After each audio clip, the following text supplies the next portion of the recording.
नमामि बुद्धं गुणसागरं त्वं नमामि धम्मं सुगतेन देशितं नमामि संघं मुनिराजसावकं। नमो बुद्धाय नमो धम्माय नमो संघाय। श्रद्धालु उपासक उपासिका तथा सधर्म प्रेमी महानुभावहरू, आज मिति 2079 साल जेठ 15 गते आइतबार बिहानको 8 बजेदेखि 9 बजेसम्मको फेसबुक लाइभ धर्म देशना लिएर म भिक्षु विमलो श्री सिद्धि मङ्गल बुद्ध विहार सिद्धिपुर साना गाउँ थसी महालक्ष्मी नगरपालिका वडा नम्बर 6 बुद्ध मार्ग ललितपुरबाट उपस्थित भइसकेको छु र देश विदेशबाट फेसबुक लाइभ फेसमा जोडिरहनु हुने सम्पूर्ण श्रद्धावन्त उपासक उपासिकाहरूलाई मङ्गल मैत्री कामना व्यक्त गर्न चाहे। आजको यो चिसो बिहानीमा न्यानो न्यानो मैत्री पनि प्रसार गर्न चाहे र आज हामी हिजोदेखि हामीले चाहिँ अगन्य सूत्र दीर्घ निकाय अन्तर्गत रहेको अगन्य सूत्रलाई हामीले देशना सकायौं। एउटा सूत्र पनि देशना गरिदिइहालौँ भनेर। त आजदेखि हामीले चाहिँ खुदक निकाय अन्तर्गत रहेको विमानवत्थु नामक ग्रन्थबाट हामी देशना गर्न गइरहेका छौं। सूत्र पिटकमा खुदक निकाय भन्ने एउटा निकाय छ। संयुक्त निकाय, मध्यम निकाय, दीर्घ निकाय, अंगुत्तर निकाय हैन, खुदक निकाय भनेर यसरी निकायहरू छुट्याइएको छ। र खुदक निकाय अन्तर्गत एउटा विमानवत्तु भन्ने एउटा ग्रन्थ छ, जुन ग्रन्थमा मनुष्य लोकमा गरिएका पुण्यहरूको अनुभावले देवलोकमा प्रादुर्भाव भएर कस्तो कस्तो यशकृतिहरू पाए, भोग सम्पत्तिहरू पाए, सुविधाहरू पाए, सुख सहेल पाए, प्रतिफल पाए भन्ने विषयमा देशना गरिएको ग्रन्थलाई चाहिँ विमानवत्थु भनेर भनिन्छ। र यो विमानवत्थुमा विमान भन्ने बित्तिकै हामीले चाहिँ देवभूमि अन्तर्गत रहेको प्रकरणलाई बुझ्नुपर्छ। यानी कि देवलोकमा देवताहरूले प्राप्त गरेको अनुभवहरूलाई नै यहाँ विमान भनेर भनिएको। र वत्थु भनेपछि विमानवत्थु कथावस्तुहरू यहाँ चाहिँ प्रस्तुत गरिएको छ। धेरै लामो लामो होइन, सानो सानो तपाईको प्रतिफलहरूलाई मात्रै प्रस्तुत गर्ने खाले यो विमानवत्थु हो। यसमा इत्थि विमान, पुरुष विमान भनेर छ। स्त्री विमान भनेको स्त्री देवभूमि प्रकरण र पुरुष विमान भनेको पुरुष देवभूमि प्रकरण भनेर छुट्याइएको छ। देवलोकमा देवी देवताहरूले कस्ता कस्ता अनुभवहरू प्राप्त गरे र यो विषयलाई कुन चाहिँ सन्दर्भमा यो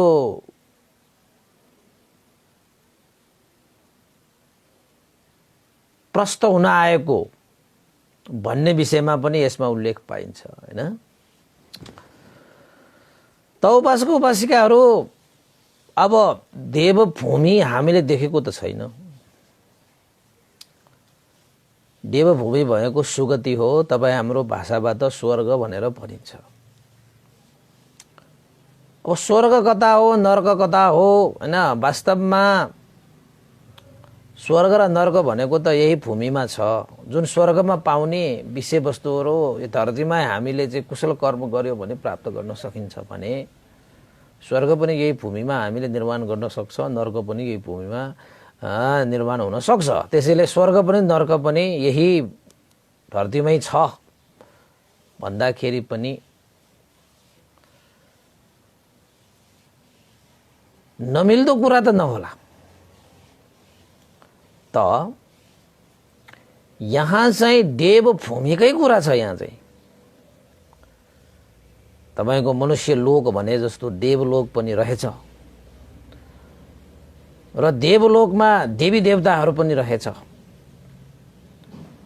यो अलिकति हामीलाई चाहिँ आफ्नै आँखाले देख्न नसकेको र आफूले अनुभव गर्न नसकिने भएको हुनाले पत्याउन गाह्रो छ। तर तपाईले धर्मको अभ्यास गर्दै जानुभयो भने अवश्य पनि यसलाई तपाईले चाहिँ अनुभव गर्नु सक्नुहुनेछ र कर्मको विभाग अनुसार देवभूमिमा गएर सुख सहेल भोग गर्न पाउने त्यस्तो परिणाम प्राप्त देवदेवताहरू छन् भन्ने विषयमा तपाई अन्योलमा पढ्नु हुने छैन। यस्ता कुराहरू विमान वत्थु हैन। अब तपाईको यो विमान भनेको वत्थु भनेको देवभूमिको प्रकरण। अब तपाईको पेत वत्थु भनेर प्रेत वत्थु भूत प्रेतहरूको कथा तपाईहरुलाई सुनायो भने, विभागहरू तपाईलाई सुनायो भने अझ तपाईलाई छक्क लाग्छ, त्यस्तो पनि हुन्छ र भन्ने।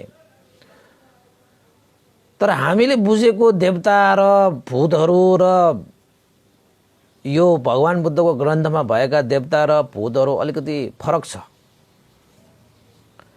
उहाँहरू आफ्नै कर्मको अनुभवले देवलोकमा उत्पन्न हुने हो, आफ्नै कर्म विपाकको कारणले प्रेत लोकमा उत्पन्न हुने हो हैन। यही जन्ममा पनि कति मान्छेहरूले त्यो प्रेतहरूले जस्तो आचरण गरिरहेको छ भने मान्छे यही लोकमा पनि प्रेत हुन सक्छ। प्रेतै जस्तो छ त वो। र अर्को देवलोकमा देवताहरू भएर जन्मिएको पनि उसकै कर्मद्वारा वो देवलोकमा जन्मिएको।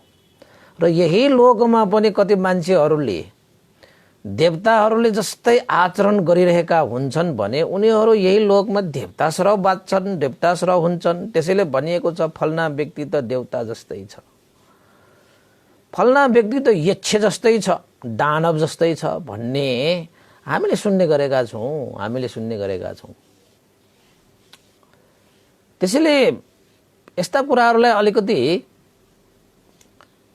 वैज्ञानिक रूपमा प्रमाणित गर्न अलिकति कठिन भए तापनि यसलाई तपाईले श्रद्धाको बलले यसलाई बुझ्न आवश्यक छ। कुनै कुरा प्रज्ञाको बलले बुझ्नुपर्छ, कुनै कुरा श्रद्धाको बलले बुझ्नुपर्छ र यो श्रद्धाको बलले हामीले बुझ्न आवश्यक छ। र भिमानवत्थु खुदको निकाय अन्तर्गत रहेको यो पीठ वर्गको पीठ विमानवत्थु तपाईहरुलाई मैले एउटा सानो एउटा उपदेश मात्रै गर्छु, धेरै लामो पनि गर्दैन। आज पद्यको पनि आज अलिकति काम पनि भएको छ हैन। छोटो एउटा चाहिँ विमानवत्थु अन्तर्गत आएको एउटा कथावस्तु मात्रै तपाईलाई प्रस्तुत गर्छु आज।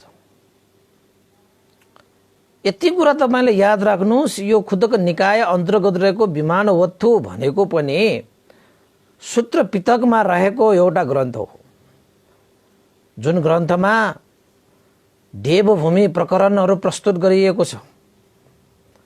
कर्मको विपाक, कर्मको फल यसमा प्रस्तुत गरिएको छ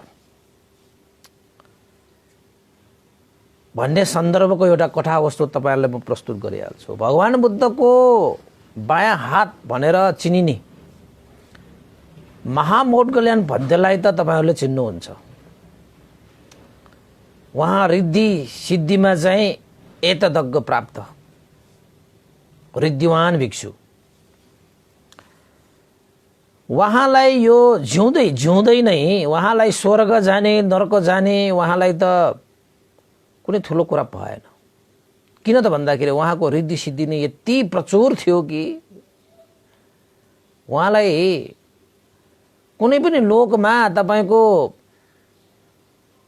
एक सेकेन्डमै तपाईको पुग्न सक्नुहुन्थ्यो। कसरी त भन्दाखेरि जसरी तपाईको मन भन्ने बित्तिकै जतिसुकै टाढा पनि पुग्न सक्छ नि।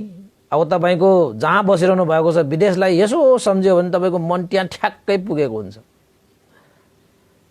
त्यो मनको वेगलाई टाढा र नजिक भन्ने कुनै फरकै पर्दैन हैन। त महामौढगल्यान भन्तेलाई पनि त्यस्तै छ। रिद्धि सिद्धि भएको भिक्षु भएको हुनाले उहाँलाई जसरी मनको वेग छ त्यसरी नै उहाँ पनि जता पनि पुग्न सक्नुहुन्छ। जसरी तपाईको मन जता पनि पुग्न सकिन्छ त्यसरी नै उहाँ पनि पुग्न सक्नुहुन्छ। त्यस्तो विषयहरू उल्लेखित छन् ग्रन्थहरूमा। र महामौढगल्यान भन्ते स्वर्गमा गएर देवताहरूसँग वार्तालाप पनि गर्नुहुन्छ। अरे अचम्म भएन? देवी देवताहरूसँग वार्तालाप भएर तपाईले यस्तो यशकृति कसरी प्राप्त गर्नुभयो? यस्तो अनुभव सम्पन्न तपाई कसरी हुनुभयो? यसरी पनि देवताहरूसँग वार्तालाप गर्न सक्नुहुन्छ महामौढगल्यान भन्ते। र यस्तै महामौढगल्यान भन्तेको देवभूमि यात्रा गर्दाखेरिको देवताहरूसँगको वार्तालाप हो यो विमानवत्थो बनेको ग्रन्थ चाहिँ। र यस्तै सन्दर्भमा एउटा तपाईलाई मौढगल्यान भन्तेको महामौढगल्यान भन्ते र देवी यहाँ चाहिँ इत्थि विमान भनेकोले स्त्री देवताहरू भनेपछि देवीहरूको बारेमा प्रस्तुत गरेको एउटा वार्तालाप एउटा कथा वस्तु तपाईलाई प्रस्तुत गर्न चाहे। महामौढगल्यान भन्तेले देवभूमिमा पाइला टेक्नु भएपछि महामौढगल्यान भन्ते एउटा देवीसँग भेट भएछ। त्यो देवी साधारण प्रभावले युक्त भएको देवी थिएन। प्रभावशाली देवी कस्तो थियो त भन्दाखेरि त्यो देवीले जसरी आफ्नो मनले चाहे जस्तो हाम्रो मन जता पनि पुग्न सक्छ। कुनै समय लाग्दैन, तपाईको टाढा नजिकको कुनै सन्दर्भ रहेन, मनले चाहने बित्तिकै थ्वाक्क थ्वाक्क जता पनि पुग्न सकिन्छ। त महामौढगल्यान भन्तेले त्यस देवीलाई सोध्नुहुन्छ, हे देवी, जसरी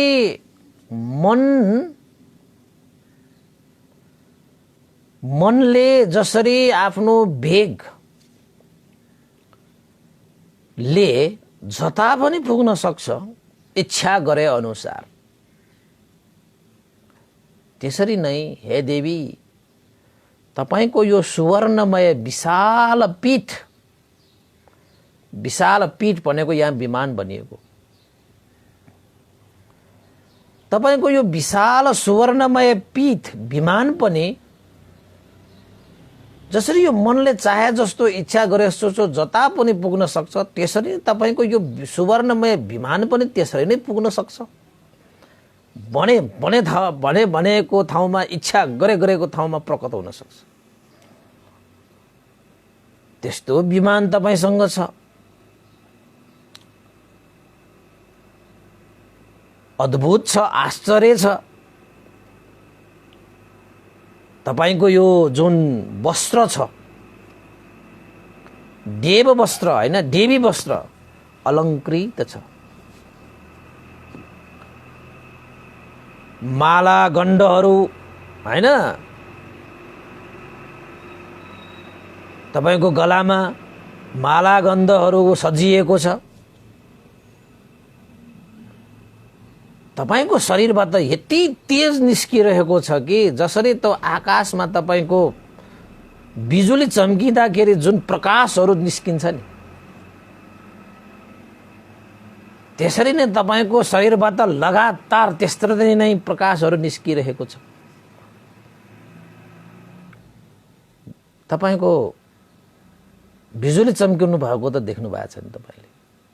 त्यो एकचोटि चम्किँदाखेरि कति प्रकाश निस्किन्छ। त्यो देवीको शरीरबाट पनि लगातार त्यस्तो प्रकाशहरू निस्केको देखेपछि त मानव यो सूर्य चम्किरहेको जस्तो चम्किरहेको छ उसको शरीर। नाना थरीका रत्नहरूबाट जडित अलङ्कृत वस्त्रहरू धारण गर्न पाइरहेको छ। नेपाल भाषामा त्यसलाई भन्छ ज्वारा ज्वारा के चम्किरहेको तल्किरहेको के। फूलमाला गन्धहरूबाट सजिएको छ त्यो देवी हैन। र अर्को छ विमान, भनेको ठाउँमा पुग्ने एकैछिनमा, इच्छा गरेको स्थानमा पुग्न सक्ने एकैछिनमा। त्यस्तो विमान प्राप्त गरेर बसेका एकजना देवीलाई मौडगल्यान भन्तेले देख्नुभयो र मौडगल्यान भन्तेले सोध्नुभयो त्यो देवीलाई, हे देवी, तपाईको यो वर्ण, तपाईको यो प्राप्ति, तपाईको यो आनुभाव, तपाईको यो स्कृति कसरी तपाईलाई सिद्ध भयो, कसरी तपाईलाई प्राप्त भयो? तपाईको भोग सम्पत्तिहरू यहाँ कुनै अभाव छैन, परिपूर्ण छ, परिपूर्ण छ। भोग सम्पत्तिहरू पनि साराका सारा उत्पन्न भइरहेको पनि देखेको छु। यति आनुभाव सम्पन्न तपाईं कसरी हुनुभयो? यति प्रतिफल युक्त जीवन तपाईले कसरी पाउनुभयो? अद्भुत छ यो त, आश्चर्य छ त यो त। हे देवी, यसको जवाफ दिनुस् न, हैन? कुन चाहिँ कर्मको आनुभावले यस्तो प्रतिफल तपाईले पाउनुभयो? देवीलाई सोधेको के महामौडगल्यान भन्तेले। त्यो देवीले चाहिँ जति पनि महामौडगल्यान भन्तेले वर्णन गरिरहनु भएको छ सबै कुराहरू त आफैसँगै छ। हुन पनि विमान छ, मनले चिताए जस्तो मन जता जता पुग्न सक्छ त्यसरी नै उसको विमान पनि पुग्न सक्छ, त्यो पनि सही हो। विभिन्न रत्नले जडित भएको वस्त्र अलङ्कार अलङ्कृत भइरहेको छ, त्यो पनि सही हो। बिजुली चम्के जस्तो प्रकाश उसको शरीरबाट चाहिँ निरन्तर चम्किरहेको छ, त्यो पनि सही हो। माला गन्ध सुगन्धले युक्त भएर चाहिँ गलामा मालाहरू सजिएको छ, त्यो पनि सही हो। र अर्को कुरा, भोग सम्पत्तिहरू सबै उत्पन्न भइरहेको छ, परिपूर्ण छ, परिपूर्ण छ, यो त सही हो। त देवीले भने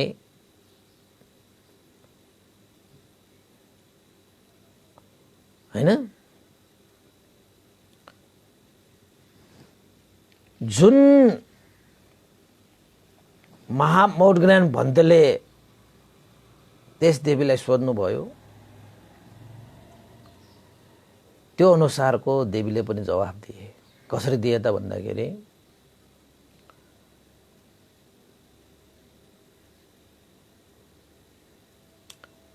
मनुष्य लोकमा जन्म लिँदाखेरि मैले शील समाधि प्रज्ञाले सम्पन्न हुनुभएका समनहरूको लागि आसन दान गरेको थिएँ। आसन भने थाहा छ नि तपाईँ, बस्ने आसन। अहिलेको हिसाब, त्यति बेलाको हिसाबबाट चक्ती भन्छ हैन। अहिलेको तपाईँको दाना थरीको बस्ने चिजहरू त कुर्सी टेबल अब के छ हैन, मेचहरू आइसक्यो हैन, त्यो अर्कै छ चक्तीहरू। त्यति बेला त आसन भनेपछि चकुती। त्यो देवताले के भने, म मनुष्य भएर जन्मी लिइरहेको समयमा शील समाधि प्रज्ञाले युक्त हुनुभएका व्यक्तिहरूलाई मैले आसन दान गरेर आएको छु। उहाँहरूलाई श्रद्धा आस्था गौरव राखेर मैले अभिवादन गरेको छु। 10 औँला जोडेर 2 हात जोडेर निरअभिमानी भएर मैले वन्दना गरेर आएको छु र उहाँहरूलाई यथाशक्दो मैले दान पनि गरेर आएको छु।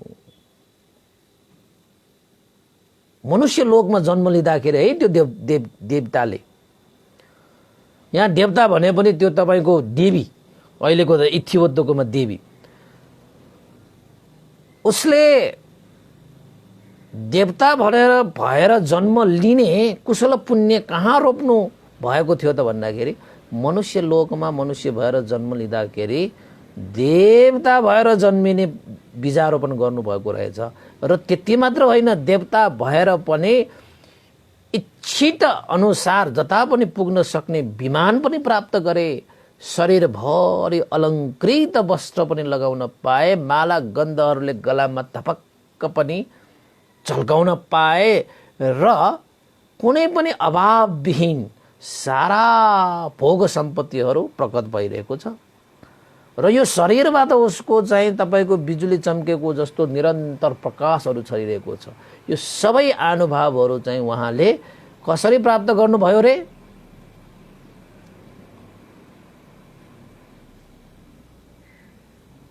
हे महान महानुभाव सम्पन्न, हैन, देवताले मौद्गल्य बन्धुलाई भन्नुभयो, त्यही पुण्यको आनुभावले, त्यही कुशल कर्मको आनुभावले मैले जुन मनुष्य लोकमा मैले पुण्य गरेर आए, त्यही पुण्यको आनुभावले इच्छा गरेको अनुसार पुग्न सक्ने विमानलाई पनि मैले प्राप्त गरेँ।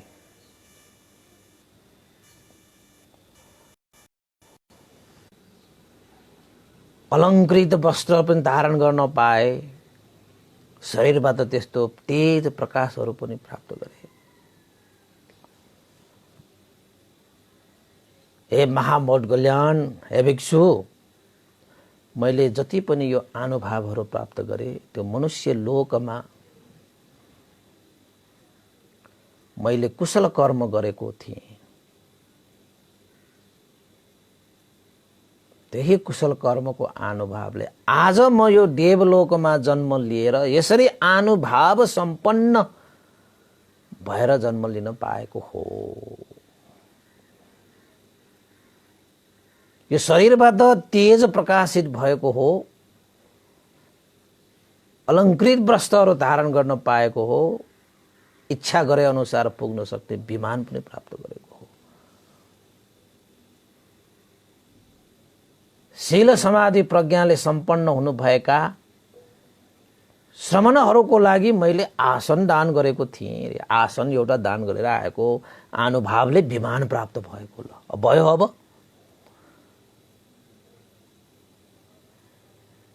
एउटा आसन के दान गरेको थियो, विमान प्राप्त गरे उसले। र अर्को कुरा अभिवादन गरेर आए,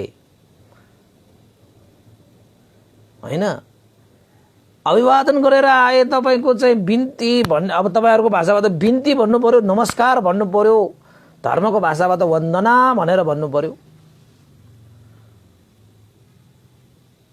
र आफूले सक्दो है, नसकिने किसिमले होइन, सक्दो श्रद्धा आस्था गौरव राखेर अलिकति भए पनि दान गरेर आएको रहेछ। त्यो दानको अनुभव अलिकति मात्रै त्यो शील समाधि प्रज्ञा भएको श्रमण भिक्षुहरूलाई दान गरेर आएको कारणले गर्दाखेरि देवलोकमा इच्छा गरेको सारा भोग सम्पत्ति उसले प्राप्त गरेको छ। कुनै अभाव थिएन, अपूर्ण भनेको छनै छैन, भरिपूर्ण परिपूर्ण मात्रै छ। यो अभिवादन र नमस्कार गरेर आएको कारणले गर्दाखेरि उसको शरीरबाट तेजहरू निस्किएको छ भने उसको शरीरमा अलङ्कृत वस्त्रहरूले धारण गर्न पाइरहेको छ। बरे बाफ्रे, साँच्चैकै भएको यो चाहिँ मोदगन भन्तेले चाहिँ देवी देवतालाई भेटेर वार्तालाप भएको, देवतासँग वार्तालाप गर्न सक्थ्यो मोदगन भन्ते त्यति बेला।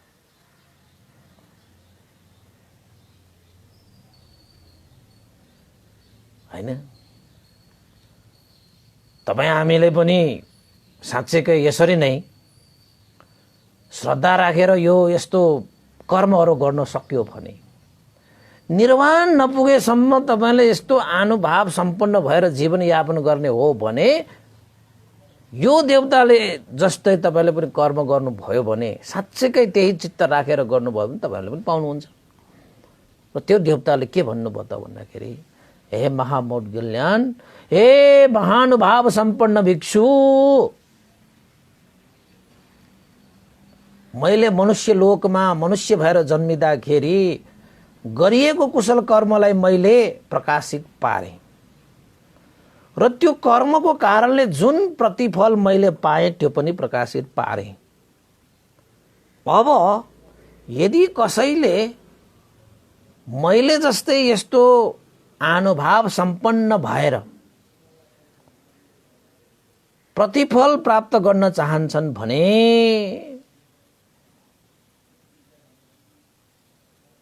विमान, यो शारीरिक रूपमा चाहिँ प्रभाव, शारीरिक रूपमा अलङ्कृतहरू जति पनि प्रभावहरू छन्, जति पनि अनुभवहरू छन्, जो कोहीले प्राप्त गर्न चाहन्छन् भने मैले जसरी मनुष्य लोकमा कर्म गरेर आएको छु त्यसरी नै जसले प्राप्त गर्न चाहन्छ उनीहरूले पनि त्यस्तै त्यस्तै कर्म गर्नु पर्यो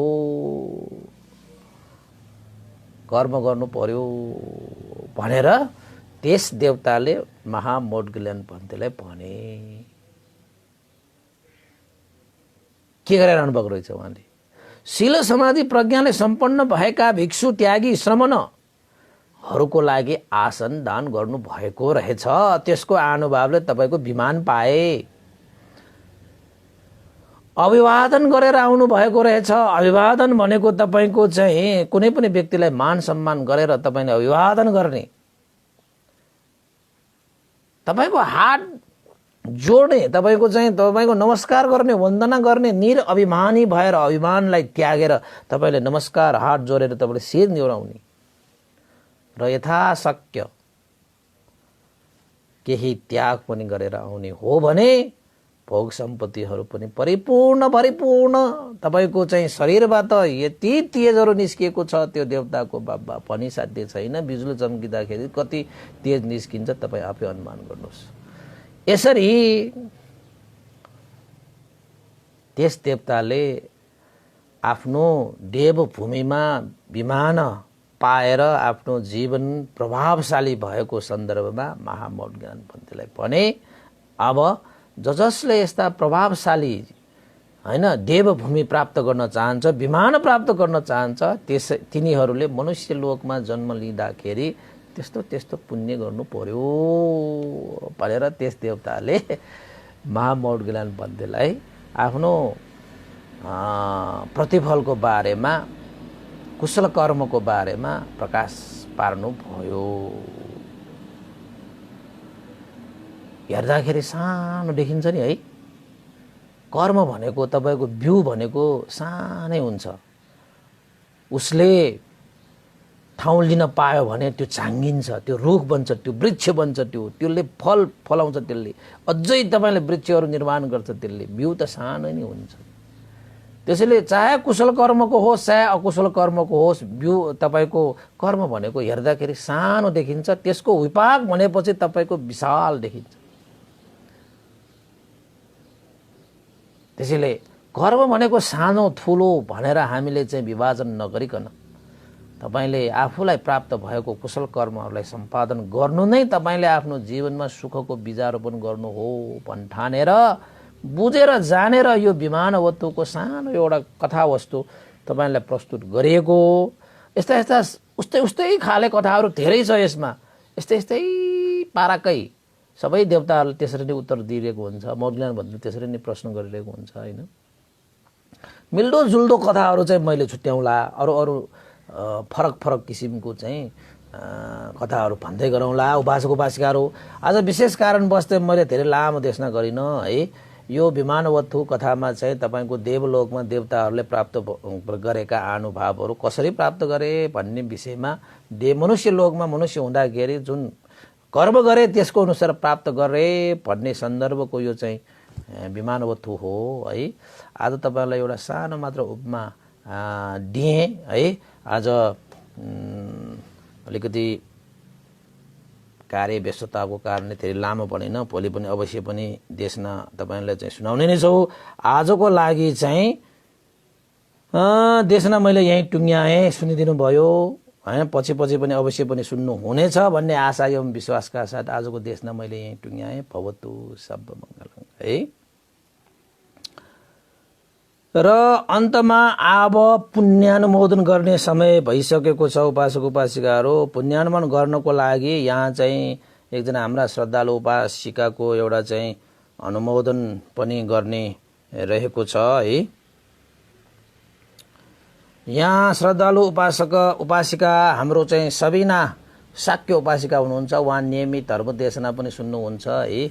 उहाँ चाहिँ हाल चाहिँ अहिले हाम्रो चाहिँ इमादोलमा बस्नुहुन्छ रहेछ। उहाँले हिजो पनि फोन गर्नुभएको थियो र आज उहाँको जन्मदाता आमाको चाहिँ जन्मदिन परेको उपलक्ष्यमा उहाँले पुण्य सञ्चित गर्नुभएको रहेछ र जन्मदिन पर्नुहुने आफ्ना आमाको लागि उहाँले चाहिँ मङ्गल कामना गर्दै परित्राण है भोजन र चिवरदान पनि गर्ने श्रद्धा व्यक्त गर्नुभएको छ। त्यसैले उहाँ लेख्नुहुन्छ, भन्ते वन्दना, जेठ 15 गते आइतबारको दिन मेरी आमा पातन न्याखा चोकमा बस्नुहुने शर्मिला शाक्यको जन्मदिनको उपलक्ष्यमा आमा शर्मिला शाक्यको सुस्वास्थ्य, दीर्घायु र मङ्गल कामना गर्दै परित्राण पाठ, भोजन र चिवरदान पनि गर्न चाहन्छु र आमालाई भन्तेले आशीर्वाद पनि दिनुहुन सादर अनुरोध गर्दछु। यस पुण्यको अनुभवले बुबा बुद्धरत्न शाक्य र छोरीहरू सबिना शाक्य, निलु शाक्य, निलम शाक्य र परिवार पनि मङ्गल मैत्री कामना गर्दछु भनेर सबै परिवारहरूको लागि पनि मङ्गल मैत्री कामना गर्नु भएको रहेछ। सबिना शाक्य उपासिका र श्रद्धा दान स्वरूप रु 2500 पनि श्रद्धा दान व्यक्त गर्नु भएको छ भोजन, परित्राण र चिवरदानको लागि। त्यसैले यो पुण्यको अनुभवले जन्मदिन पर्नुहुने शर्मिला शाक्य उपासिकालाई मङ्गल होस्, कल्याण होस्, जय होस्, रोग शोक भय अन्तर विघ्न बाधा रहित होस् र भगवान बुद्धले देशना गर्नुभएको धर्मलाई साक्षात्कार गरी जान सकोस् भन्ने आशिका मङ्गल कामना जन्मदिनको उपलक्ष्यमा र उहाँका जान बुद्धरत्न शाक्य लगायत उहाँका सम्पूर्ण परिवारहरू, छोरी सबिना, निलु, निलम सकल परिवारलाई पनि यो पुण्यको अनुभवले जीवनमा मङ्गल होस्, कल्याण होस्, जय होस् भनी आशिका व्यक्त गर्न पनि चाहे। धेरै धेरै साधुवाद छ। र अब अन्तमा यो पुण्यको अनुभवले श्रद्धेय गुरुवर ज्ञानपुनिक मास्तिर भन्ते लगाएर श्रद्धेय गुरुवर स्यादव पण्डित विवंश लगाएर सम्पूर्ण गुरुजनहरूमा, देवता मनुष्य सत्व प्राणीहरूमा र तपाईँ हामी सबैका भित्र जानुभएका ज्ञाति बन्धुहरूको लागि पनि यो पुण्य लाभ भई उहाँहरूको पनि हित सुख होस् भन्ने आशा गर्दै पुण्यानुमोदन गर्न चाहे। भवतु सब मङ्गलम्। इदं नो ज्ञातिनं होतु सुखितावन्तु ज्ञातयो। इदं नो ज्ञातिनं होतु सुखितावन्तु ज्ञातयो। इदं नो ज्ञातिनं होतु सुखितावन्तु ज्ञातयो। एतावता सम्मेहि सम्पतं पुण्यसम्पदं सब्बे देवानुमोदन्तु सर्व सम्पत्ति सिद्धिया। एतावता सम्मेहि सम्पतं पुण्यसम्पदं सब्बे सत्तानुमोदन्तु सर्व सम्पत्ति सिद्धिया। एतावता सम्मेहि सम्पतं पुण्यसम्पदं सब्बे भूतानुमोदन्तु सम्ब सम्पत्ति सिद्धिया साधु साधु साधु भवतु सब मङ्गलं। सबैको दिन मङ्गलमय होस्, कल्याणमय होस्। सबैलाई साधुवाद।